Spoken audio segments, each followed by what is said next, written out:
Welcome to Chillin' 101. We hope this video helps. You should sit up straight and lean forward immediately to prevent blood from running down your throat. This reduces nausea and avoids swallowing blood.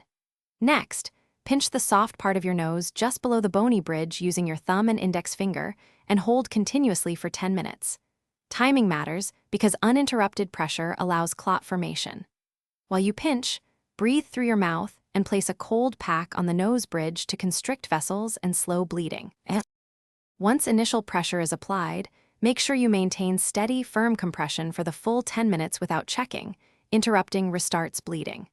If blood continues, repeat another uninterrupted 10-minute interval rather than packing deep into the nose, which can dislodge clots and worsen bleeding.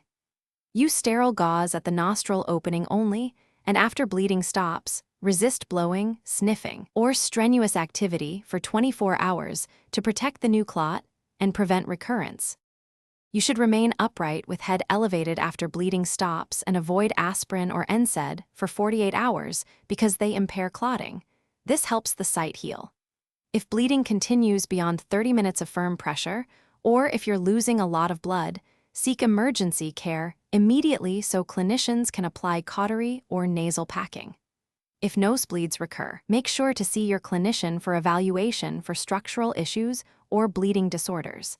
This prevents future episodes and Thanks for watching. Consider subscribing if we helped you.